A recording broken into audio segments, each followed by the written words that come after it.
Hi, I'm Tom, and this is AC On, the short Alpha Clash podcast where I talk all things Alpha Clash on my way to work. So, today is the last episode for 2024, and I'm not going to do anything special besides mentioning that it's the last one for 2024. So Happy New Year. What I do want to talk about is spoilers, and specifically spoilers for the trading card game. And there is, we're in week 2 or something like that of spoilers, starting back at ClashCon in the beginning of December and going on until now and still going on. So I'm not going to talk much about specific cards because that is sort of boring in a podcast, but I do want to mention a few to underline some points.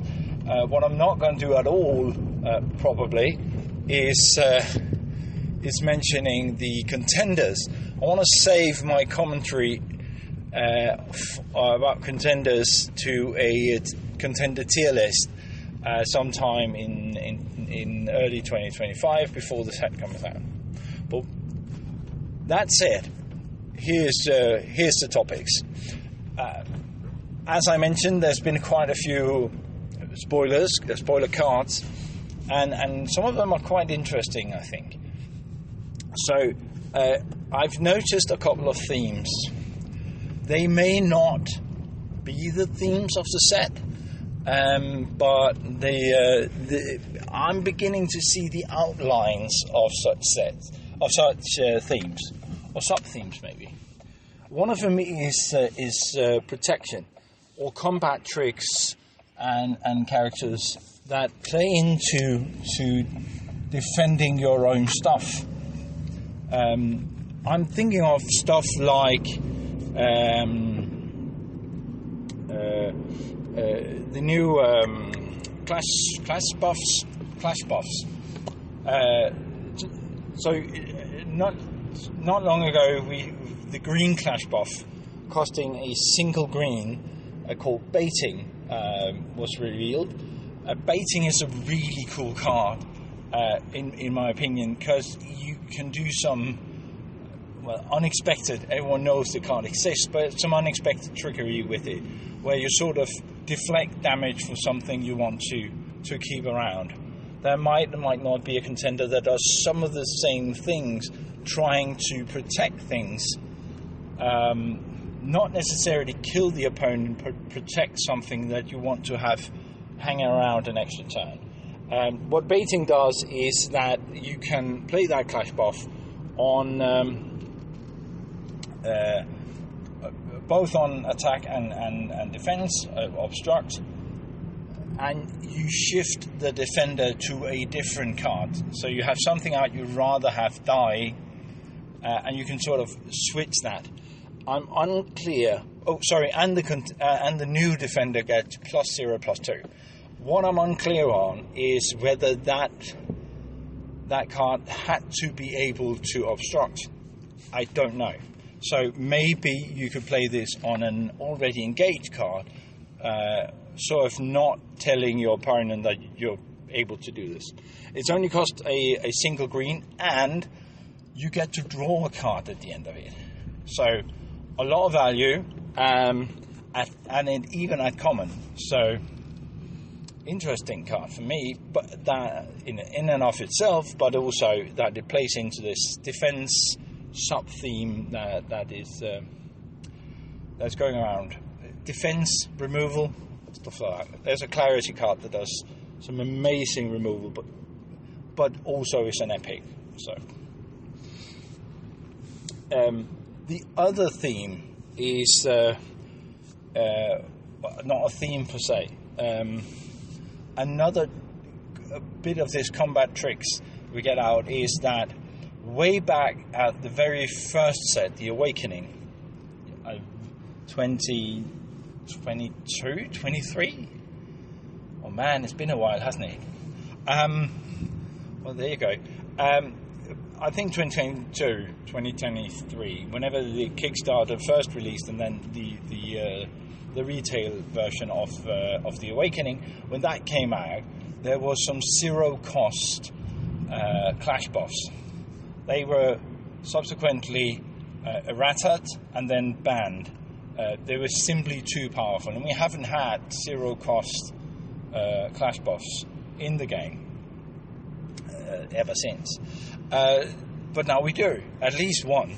The blue Clash buff called Streaking was revealed at ClashCon, and it was used to illustrate this X-ray look, which looks really, really cool, and I'm gonna at some point have to update my collector's guide.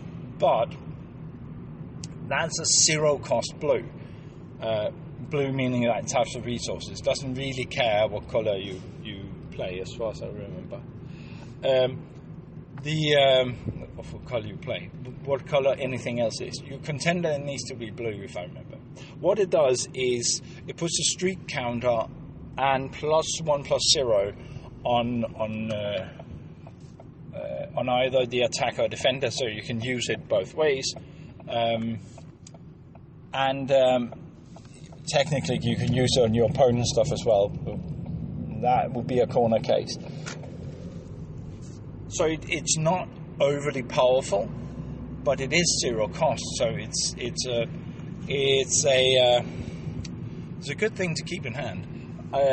And as far as I remember, it's common or uncommon. So the rarity is not high for this either. So it's a really interesting part of the game, getting back into something that really do cost zero, or Clash buffs that do cost zero.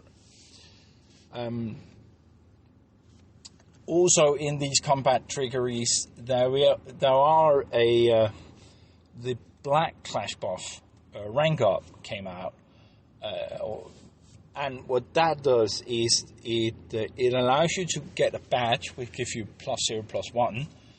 And attach a weapon if you already have one. It's only cheap weapons. So, and does Rank Up cost 2 maybe?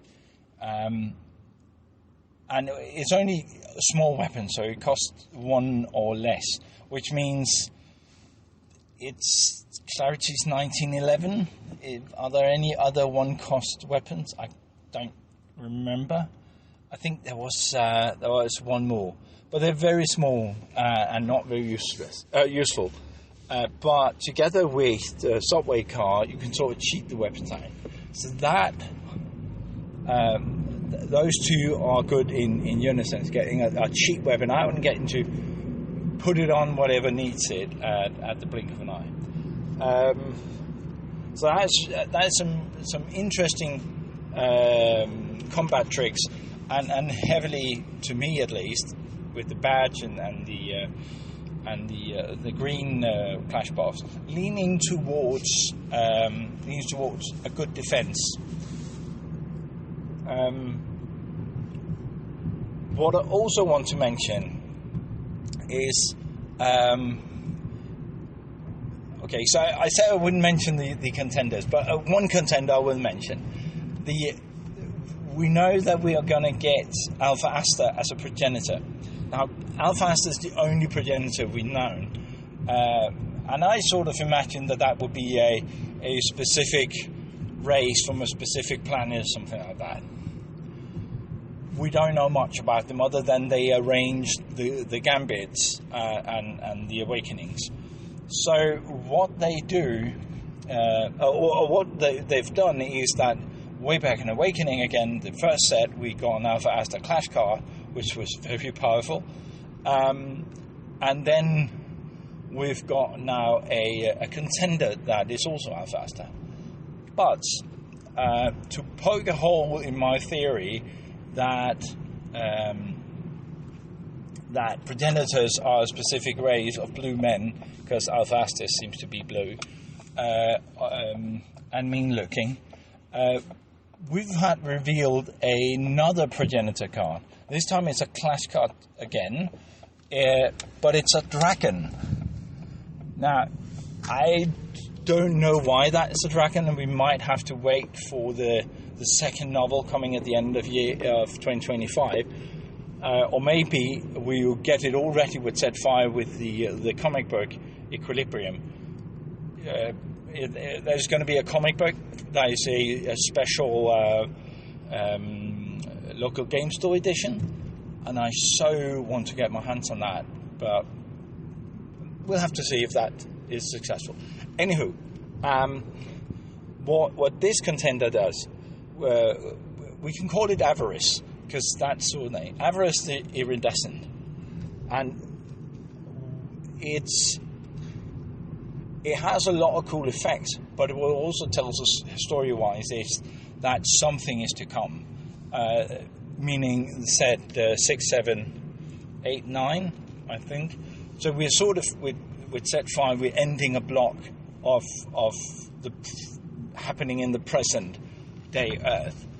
I better put all that in, because we never know what Al comes up with. So it's ending the storyline on Earth, and we're starting to look at 100,000 years back at a previous Gambit. Also, the board game will take place, and probably some of the comic books. That is really interesting in and of itself, but we don't know much about it. What we do know is that we sort of get a hint at that future with cards like Avarice the Iridescent, which is really interesting. What it does in practical terms, in game times, is that if you play it and your opponent has more accessories than you, then you simply grab one of them and you control it. Very cool. You can even pay to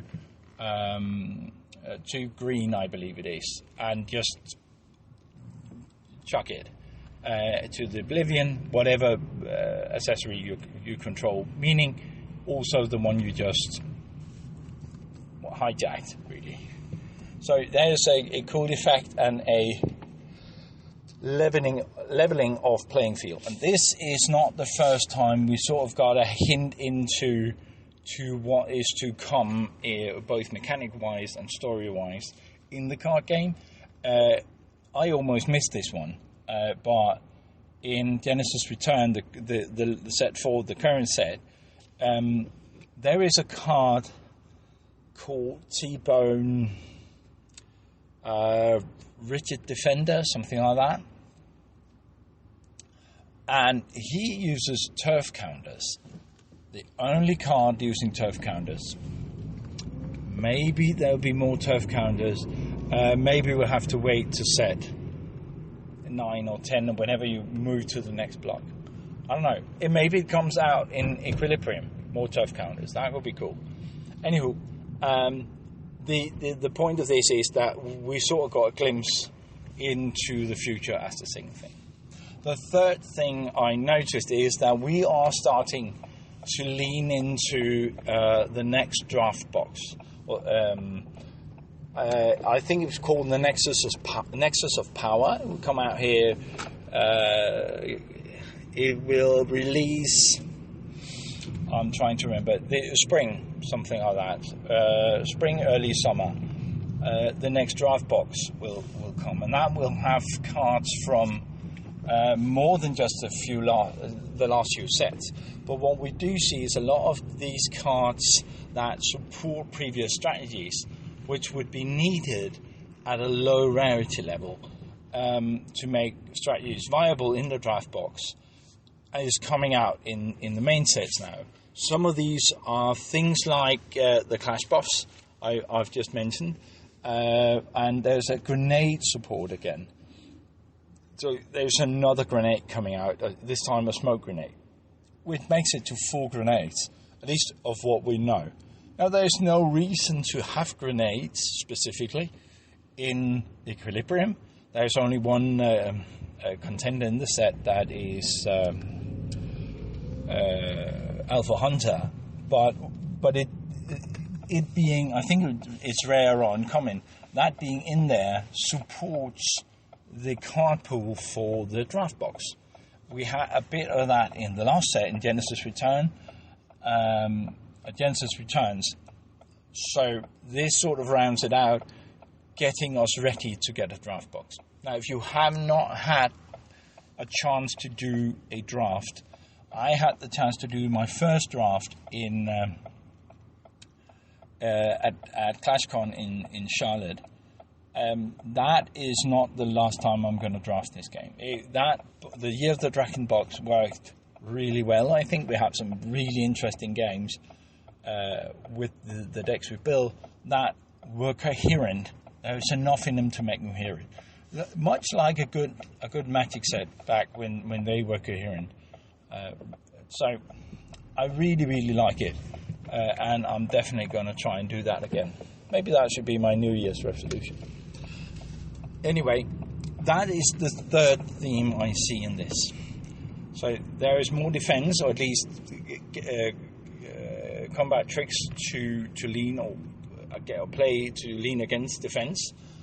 There is a glimpse into the future of what is coming in the next block, and finally there is support for strategies that is not necessarily relevant to the contenders in this set, but will be for both draft and if you're running some casual strategies otherwise.